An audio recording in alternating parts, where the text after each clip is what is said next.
4월 5일 맥체인 성경 읽기 레위기 8장, 시편 9편, 잠언 23장, 데살로니가전서 2장입니다. 오늘은 잠언 23장 말씀 우리 함께 보고 기도하십시다.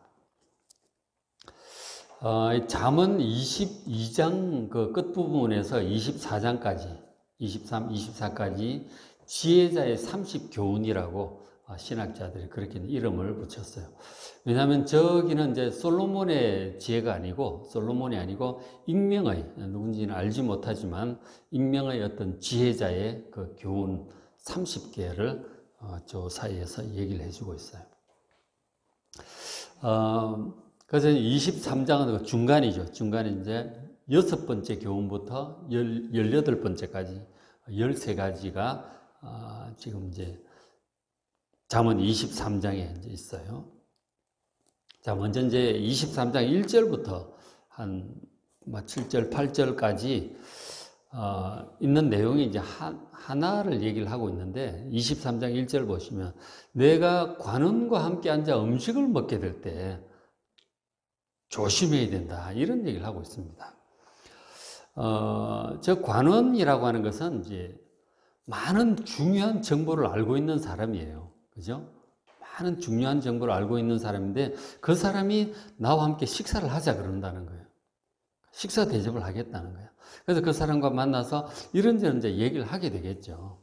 중요한 정보를 많이 알고 있는 그 사람이 이제 얘기를 하게 되는데 요즘 이제 TV에 신도시 개발과 관련해서 이 LH 퇴직 공무원들이 이제 그 지역, 개발 지역 돌아다니면서 사람들 보상을 많이 받게 하는 방법을 가르쳐 주겠다. 그런 이제 상담도 한다고 하고, 그리고 이제 그 어디에 투자를 해야 땅이 제대로 땅값이 올라가는지 중요한 정보를 가지고 와서 얘기를 해 준다는 거죠. 그런 장면을 아주 떠올리게 하는 그런 말씀인 것 같아요. 그러니까 그들이 이 중요한 정보를 통해서 사적으로 돈을 벌게 해주겠다. 그런 얘기를 하는 거죠. 근데 그런 유혹을 할 때 조심해야 된다. 그런 얘기를 지금 하고 있는 거예요. 그제 또 뉴스도 보니까 뭐 주식 리딩방이라고 또 그런 게 있더라고요. 그러니까 주식을 이제 어디에 어떻게 투자를 하면 많은 돈을 벌 수가 있는가. 그런 상담을 해주고 한다는 거예요. 보니까 몇 천만 원씩 날리고 그랬더라고, 보니까. 가입해가지고 뭐 올라갔네, 내려갔네, 그러다가 돈을 이제 예를 들어서 이제 몇 천만 원 찾겠다고 하니까 뭐 심사를 해야 된다 그러고 뭐 막 이러더니 결국은 나중에 뭐 회원 탈퇴시켜버리고 아무것도 없고 뭐, 자기가 잘못해서 돈 다 날린 거라고 뭐 그런 소리는 하고 있고. 그런 사람들 여러 대 있더라고, 보니까. 그거 다 본인 책임으로 다 돌려버리는 거죠. 그런 이제 계통도 좀 마찬가지겠죠. 그 이제 잠언 23장 1절부터 쭉 한 8절, 9절까지 보시면 그런 내용을 담고 있는 1절에 보시면 네가 그런 관원과 함께 음식을 먹게 된다. 그들이 밥 먹자 그러는 거예요. 근데 목적을 가지고 있는 거죠. 삼간 네 앞에 있는 자가 누구인지를 좀 깊이 생각을 해야 된다. 이 사람이 무슨 마음으로, 무슨 진심으로, 무슨 의도로 이렇게 하는 것인지 좀 잘 생각을 해야 된다는 거예요. 3절에 자, 그가 너에게 음식을 대접한다고 할지라도 3절에 그것은 속이는 음식이다. 아주 맛있는 음식 대접을 잘한다고 할지라도 야, 맛있다 그러고 무조건 먹을 것이 아니고 이 사람이 무슨 마음으로 무슨 뜻으로 이렇게 식사를 하자고 하는지 이런 좋은 음식을 대접을 하는지 좀 생각을 하라 하는 것이죠. 속이는 음식일 수 있다. 그러면서 하는 말이 4절에 부자 되기에 너무 애쓰지 말라. 그렇게 얘기를 해요, 지혜자가. 부자 되기에 애쓰지 말고 너의 그 사사로운 지혜를 버리라. 권면을 하고 있습니다. 그러니까 저 사사로운 지혜가 부자가 되려고 하는, 어떻게 하면 돈을 좀 많이 벌 수 있을까? 그런 부자가 되려고 열심히 연구하고 방법을 이제 막 추구하고 하는 그 사사로운 지혜. 그 목적은 지금 부자가 되려고 하는 그런 지혜를 얘기하는 거죠. 그것을 버리라. 부자 되려고 너무 애쓰지 말라. 그렇게 권면을 하고 있습니다. 이제 그러니까 부자가 되고 돈을 많이 벌고 부자가 되는 것을 인생의 목표로 삼지 말라고 지금 그렇게 권면을 하고 있는 것이죠. 그런 말씀이 상당히 많아요. 자문에 보면 야고보서도 그렇고 너무 부자 되려고 애를 쓰다 보면은 이 함정에 빠지는 수가 있다. 그렇게 이제 권면을 하고 있죠. 그러니까 그 말씀을 이제 보면 결국 우리가 하나님을 믿고 하나님의 축복을 믿고 그리고 하나님의 법도를 따라서 정말 성실하게 잘 살아가는 것이 이것이 참된 지혜다. 그렇게 반복적으로 말씀을 해주고 있어요. 돈이 인생의 목표가 되면 이게 나중에 이상하게 되는 거예요. 여러분, 하나님이 여러분의 목표가 되시기를 주의 이름으로 축원합니다. 하나님이 우리의 목표가 되어야 돼요. 하나님의 법도를 따라서 지금은 좀 어렵고 답답하고 아닌 것 같을지라도 하나님 말씀을 따라 성실하게 그렇게 살아가는 자가 결국은 최후의 승리를 거둔다 하는 것이죠. 이 막 사사로운 지혜를 따라 이게 다르게 표현 잔꾀가 될 수 있는 거죠. 이런 잔꾀를 따라가다가 스스로 자기가 판 함정에 자기가 빠지는 수가 있다 하는 거죠. 정말 하나님 믿고 지금은 좀 미련해 보이도 어떻게 보면 하나님 믿고 성실하게 이렇게 정도를 가면 결국은 하나님의 축복을 따라 풀리게 될 줄로 믿습니다. 그 자녀들도 잘 되고 영원토록 복받는 그런 길을 가게 될 줄로 믿습니다. 정말 중요한 말씀. 자문이 그런 말씀을 계속 해주고 있어요. 뭐가 진짜 지혜냐 하는 것이죠. 하나님의 법도를 따라 하나님을 경외함으로 가게 될 때 결국은 이길 것이다 하는 거죠. 그러니까 저런 말씀들 그대로 나타나요. 그죠? 이런 것들만 제대로 봤어도 아마 그런 잘못된 그런 유혹에 넘어가지 않았을 거예요. 정말 성경 말씀은 없는 말씀이 없어. 그죠? 요즘 시대에 딱 맞는 그런 말씀인 것 같아요. 그러니까 보면은 7절에 그가 너에게 먹고 마시라 할지라도 막 좋은 음식을 대접하고 막 돈을 벌게 해주겠다 그러고 그렇게 한다 할지라도 그의 마음은 너와 함께 하지 않는다는 거예요. 그 사람이 다른 시커먼 속이 있는 거죠. 나를 위해서 해주는 사기꾼들 접근할 때 다 그렇게 해요. 당신을 위해서 하는 거라고. 이러면 큰일 난다고. 내가 도와줄 테니까 돈 다 빼가지고 냉장고에 넣어두라고. 막 이런 식으로 막 보이스피싱 해가지고 막 직접 와서 돈을 막 빼가고 그러죠. 그 이제 염려와 욕심과 그런 것들이 있을 때 그렇게 접근을 하는 것이죠. 그러니까 그 진심을 봐야 돼요. 과연 이 사람이 나를 위해서 하는 건가? 자기 속에 시커먼 속이 있는 것인가?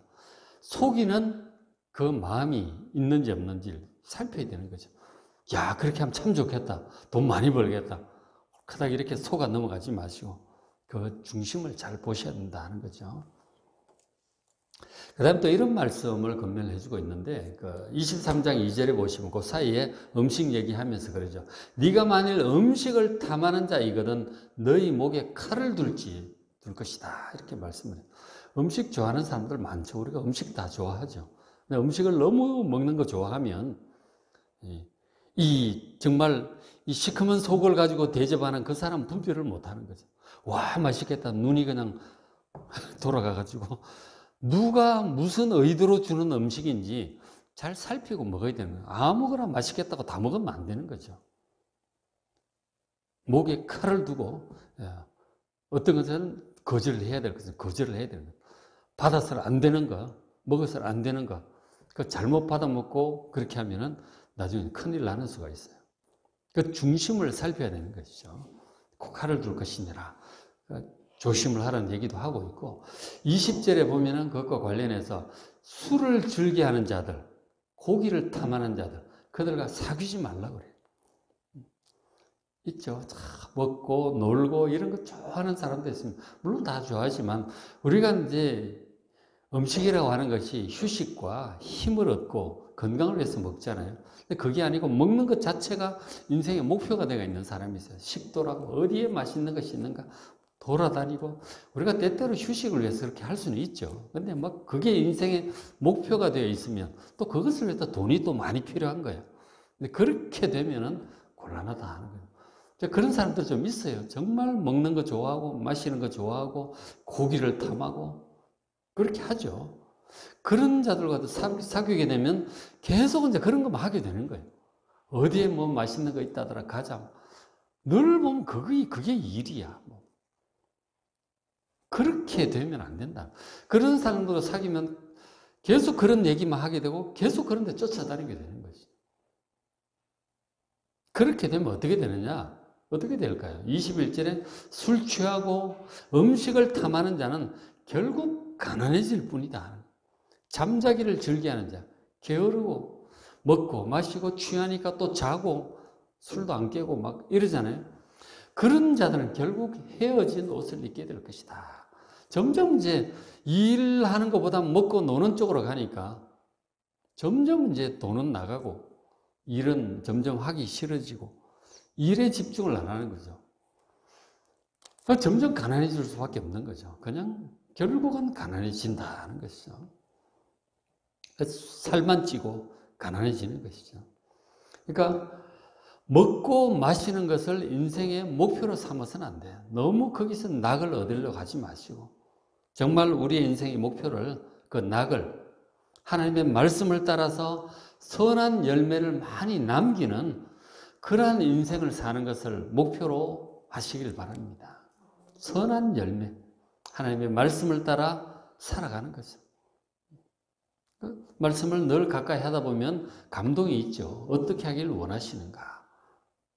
그 말씀을 따라 선한 열매를 많이 남기는 그런 삶을 살아갑시다. 돈을 많이 벌고 맛있는 거 먹고 놀러 다니고 이게 인생의 목표가 되면 안 돼요. 이게 최고의 그 낙이 되면 안 되는 거죠. 어떤 사람은 이제 선한 구체적인 얘기는 하긴 그렇지만 하여간 좋은 일 하는 사람들이 많아요. 참 어려운 사람들 돌아보기도 하고 선한 일을 하는 걸 아주 취미 삼아 하는 사람들이 있어요. 그런 게 목표가 돼야 되는 거예요. 나중에 장차 주님 앞에 섰을 때 우리가 다 인생 전체에 대한 평가를 받게 될 거예요. 죽고 끝나는 게 아니에요. 하나님 앞에서 우리 인생 전체를 어떻게 살았는지를 다 돌아보실 거라고. 낱낱이 전부 다 시간을 어떻게 썼으며 주님 주신 물질을 어떻게 사용을 했으며 그 에너지와 인생 전체를 무엇을 위해 썼고 어떤 결과를 남겼는지 전부 정확히 계산을 다 하게 돼요. 그게 그리스도의 심판대예요. 정말 풍성한 열매를 남긴 사람이 있는가 하면 정말 내놓을 게 없는 보잘것없는 인생을 사는 사람도 있을 거라고요. 지혜자가 가르쳐주고 있잖아요. 그죠? 먹는 거 좋아하고 마시는 거 좋아하고 놀러 다니는 거 좋아하고 이렇게 되면 인생에 남는 게 없는 거죠. 주님 앞에서. 뭐 하고 살았느냐. 정말 부끄러운 그런 이제 부끄러움을 당하게 될 거라고요. 과연 인생의 목표가 뭐가 되어야 되느냐? 인생의 낙을 어디서 구해야 될 것인가? 이런 이제 잠언 말씀들을 보면서 한번 깊이 생각해 보시길 바랍니다. 그렇죠?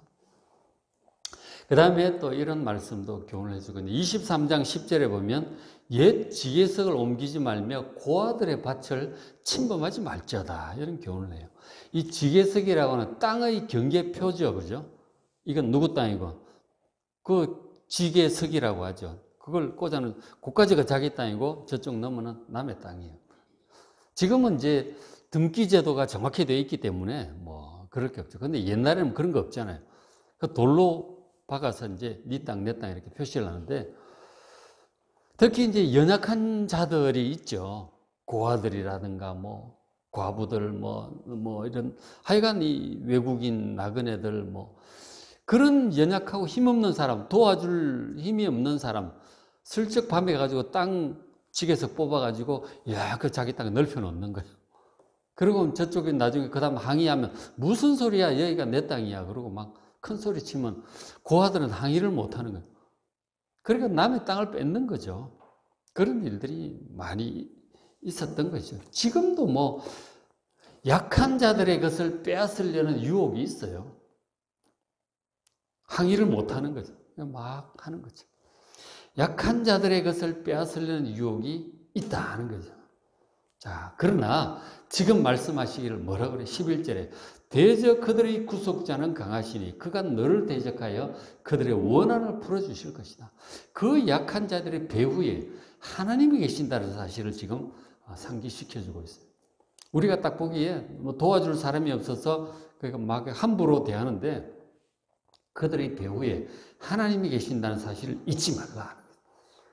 약자들, 인간적으로 약해 보인다고 해서 함부로 하다가는 큰일 난다.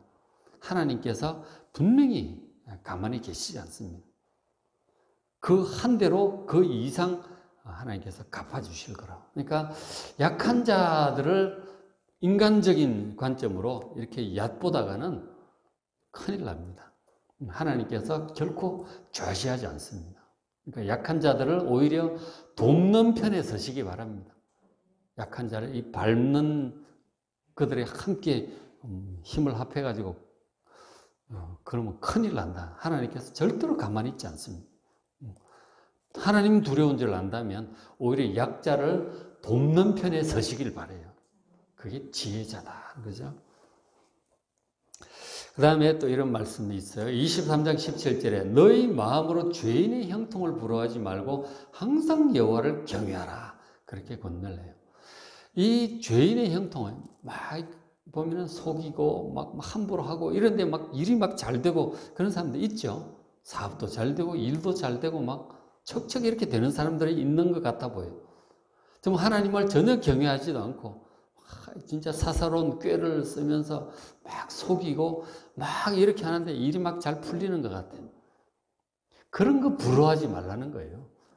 단기적으로 잘 되는 것 같은데 결국 장기적으로 나중에 보면 결국 한순간에 나가 떨어집니다.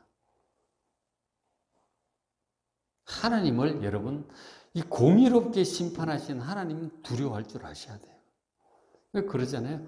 항상 여호와를 경외하라. 하나님을 경외함으로 바른 길을 가라. 바른 선택을 하라는 것이죠. 사사로운 꾀를 부려서 막 형통하게 되어가는 것 같은 걸 부러워하고 나도 좀 그래 볼까? 그렇게 하지 말라 하는 거죠. 오히려 하나님을 경외함으로 좀 진득하게 그렇게 좀 인내하면서 가면 18절에 정령이 너의 장래가 있을 것이다. 분명히 너의 장래가 잘 될 것이다. 그리고 너의 소망이 끊어지지 않을 것이다. 이런 권면을 하면서 19절에 내 아들아 너는 듣고 지혜를 얻어서 너희 마음을 바른 길로 인도할지니라. 자기 마음을 잘 인도해야 된다고 지금 권면하고 있죠. 굉장히 중요한 말이에요. 자기 마음을 여러분 각각 자기 마음을 바른 길로 잘 인도하시기 바랍니다. 이 자기 마음이라고 하는 게 이 느낌이나 기분 이런 거 있잖아요. 이 마음이라고 하는 게 좀 정서적인 그런 것까지 다 포함하는 것이죠. 그러니까 이 마음이 죄인의 형통을 지금 부러워한다니까요. 죄인이 잘 되는 거 보니까 유혹을 받는 거죠. 나는 지금 바르고 정직하게 하느라고 하는데 손해 갔다는 느낌이 드는 거죠. 그 자기 마음이 그래요. 형통하게 막 잔꾀 부리고 막 이렇게 하는데 잘 되는 게 부러워 보인다니까. 나도 좀 그래 볼까. 이게 자기 마음이에요. 우리의 마음이 그런 거라니까요. 자기 마음의 느낌이 떠오르는 대로 가지 마십시오. 자기 마음을 믿으면 안 돼. 그 뒤에도 나오지만 자기 마음을 믿는 자는 미련한 자라고 그랬어요. 자기 마음을 믿으면 안 돼. 어떤 그런 나도 좀 이렇게 해볼까? 좀 저래 볼까? 그런 생각이 들죠. 그것을 판단을 하셔야 돼요. 자기에게 어떤 생각이 떠오르고 마음이 떠오르잖아요. 그것이 정말 하나님 보시기에 이게 잘하는 걸까? 잘 못하는 걸까? 의로운 길일까? 불의한 길일까? 지혜로운 것일까? 미련한 것일까? 판단을 하셔야 돼요. 자기 마음에 어떤 것이 떠올랐다고 해도 바로 행동하거나 말하지 마시고 좀 생각을 해보셔야 돼요. 잘 분별력을 가지고 판단을 해야 된다는 거죠. 자기 마음, 느낌을 그냥 믿으시면 안 돼요.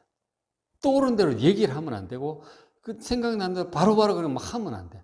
생각을 하고 분별력을 가지고 분별을 하셔야 돼요. 어떤 이성적으로 그리고 더 나아가서 하나님 말씀에 비추어서 이게 과연 잘하는 걸까? 옳은 걸까? 지혜로운 걸까? 좀 생각을 하고 하셔야 돼요. 말도 행동도 그렇죠? 그걸 지금 얘기하는 거죠. 그래서 지혜를 얻어야 돼요.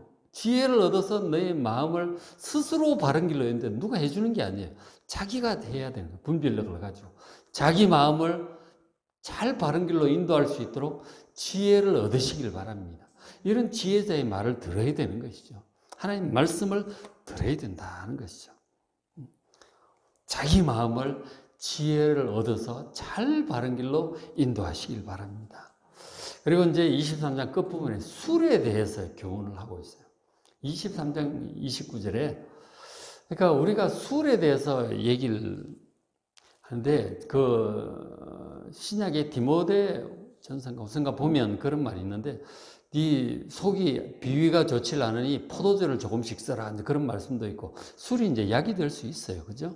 약이 될 수도 있고 그런 면도 있는데 그래서 술 마시지 말라는 얘기가 성경에 어디 있느냐 그런 얘기를 하는데 여기 있어요. 잠언 23장에 술에 대한 경고를 엄중하게 하고 있어요. 23장 39절에 재앙이 누구에게 있느냐? 근심이 누구에게 있느냐? 분쟁이 누구에게 있고 원망이 누구에게 있고 까닭 없는 상처, 붉은 눈이 누구에게 있느냐? 술 마시는 자들에게 있다. 술을 마시면 그렇게 된다는 거예요. 바로 30절에 술에 잠긴 자에게 술도 이건 보통 마시는 게 아니고 술에 이제 빠져 있는 거, 술독에 빠져 있는 사람, 술 중독에까지 간 거예요, 이 사람은.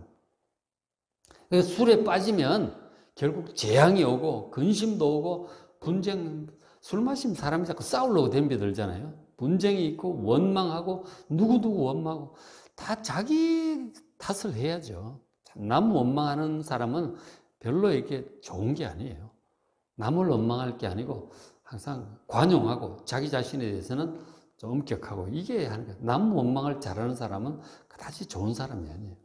원망하고 뭐 까닭 없는 상처, 술 취해가지고 돌아다니다 보면 여기저기 깨지고 그러잖아요. 그 까닭 없는 상처가 생기죠. 모르지 왜 그런지도 몰라. 그 붉은 눈, 벌겋게 취가 있고 그런 것들이 술에 잠긴 자에게 있다. 혼합한 술을 구하는 칵테일 좋아하고 막 그런 자에게 있다. 31절 포도주는 붉고 잔에서 번쩍이며 순하게 내려간다. 굉장히 유혹적이에요. 술은 굉장히 유혹적입니다. 아주 색깔도 좋고 번쩍번쩍거리고 마시면 순하게 잘 내려간다. 요즘 그 술 선전하는 거 보니까 순하게 잘 내려간다는 선전을 하더라고. 순하게 내려간다. 그죠? 그죠? 그렇게 선전하고 있잖아요. 정말 유혹적입니다. 정말 한 잔 마시고 싶어. 생맥주 시원한 뭐 그런 거 얘기를 하잖아요. 순하게 잘 내려갑니다. 그 유혹적이에요, 술이. 쳐다보면 마시고 싶은 거죠. 그래서 뭐라고 그래요? 31절 같아. 너는 그것을 보지도 말지니라. 쳐다보지도 말래. 쳐다보면 자꾸 마시고 싶으니까. 술 선전 정말 마시고 싶게 만들잖아요, 보면. 예쁜 연예인들이 나와가지고 한잔 하자 그러고 막. 쳐다보지도 말래. 술을 마시면, 그러니까 한 잔, 두 잔 마시다 보면 점점 술독에 빠지게 되는 거죠. 술독에 빠진다니까요. 그러니까 그렇게 술을 마시면 어떻게 되느냐? 33절에 또 너희 눈에 괴이한 것이 보일 것이다. 술에 취하면 이거는 이제 거의 막 아주 많이 취한 거죠. 많이 취하면 저렇게 된다. 괴이한 것이 막, 헛것이 막 보이고, 너희 마음은 구부러진 말을 할 것이고, 말도 안 되는 얘기 막 하죠. 술 취하면. 34절, 너는 바다 가운데 누운 자 같아. 둥둥 떠다니는 것 같아요. 술에 취하면. 35절, 네가 스스로 말하기를 사람이 나를 때려도 나는 아프지 않고, 나를 상하게 해도 감각이 없다. 술에 이 정도 취하면 감각이 없는 거죠. 아주 막 술 취한 사람을 제대로 묘사를 하고 있죠. 아주 제대로 빠졌어. 그러면서 하는 말에 내가 언제나 깰까? 이 술, 머리도 아프고 깨야 될 텐데. 그러다 다시 술을 찾겠다. 깨는 게 이제 싫은 거예요. 술 중독이죠. 늘 얼간하게 취해 있는 거예요. 깨는 게 싫은 거예요. 그러니까 또 마시고. 깨 있는 게 싫다 하는 거죠. 완전히 제대로 이제 알코올 중독에 빠진 거죠. 저게 어떻게 해서 저렇게 되는가? 뭐 건강에 좋다고 하고 뭐 이러고 한 잔 두 잔 하다가 이제 결국은 저렇게 가는 거죠. 그래서 술 좋아하시면 안 되겠어요. 저렇게 되는 거예요. 술한테 완전히 사로잡힌 거죠. 그러니까 술에 한번 빠지면, 이 알코올 중독에 빠지면 못 빠져나옵니다. 알코올 중독 뭐 프로그램 뭐 하는데 또 돌아가 보면. 그러니까 한 번 빠지면은 진짜 못 빠져나와요. 어렵습니다. 그러니까 아예 멀리 하셔야 돼요. 술을 이렇게 혼술을 즐기는 사람들이 많대잖아요. 그죠? 주부들도 보면 다 출근시키고 학교 보내고 막 이것저것 괴롭고 이렇게 혼자 집에 술을 마시다가 중독에 빠지는 거예요. 그러니까 뭐 반주 삼아 이렇게 자꾸 먹는 거는 반주 삼아 술 마시는 사람들은 술 중독에 빠질 가능성이 많아요. 정말 사람들 만나서 뭐 어쩔 수 없을 때 한 번씩 그렇게 마신다면 뭐 좀 낫겠지만 혼자서 반주 삼아 마시는 거는 술 중독에 빠질 가능성이 많은 거죠. 술 여러분 그래서 술을 마시기 시작하면 아예 중독에 빠질 가능성이 많고, 술 중독에 빠지면 정말 사람 추하게 되더라고요. 이건 뭐 박사도 필요 없고 무슨 뭐 고관도 필요 없고 안 돼요. 아무리 똑똑한 사람도 안 돼. 술 중독에 빠지면 여럿 봤어요. 사람이 아니야 보면. 그러니까 아예 술은 쳐다보지도 말고 안 가는 게 좋아요. 큰 실수를 합니다. 술 때문에. 그러니까 술에 관해서 있으니까 아예 조심하는 게 좋고 아예 멀리 하는 게 좋다 하는 거죠. 아예 멀리 하는 게 좋습니다. 그래서 이 지혜자의 말을 잘 들어야 돼요. 자기 느낌대로 생각대로 가다 보면 이상하게 되는 거예요. 자기 마음을 믿지 마시고 자기 마음을 지혜를 얻어서 바른 길로 잘 인도하는 여러분 되시길 바랍니다. 4월 5일 맥천의 성경길 레위기 8장, 시편 9편, 잠언 23장, 데살로니가전서 2장입니다. 말씀은 직접 보셔야 돼요. 이 설교만 들어가지고는 안 되고 직접 보시고 노트 들고 적어도 보시고 그렇게 직접 들으셔야 돼요. 그죠? 저는 한 편밖에 못 하잖아요. 그리고 이제 유튜브 좀 찾아보시면 전에 올렸던 것이 또 있을 수도 있으니까 좀 보기도 하고 그렇게 하시길 바랍니다.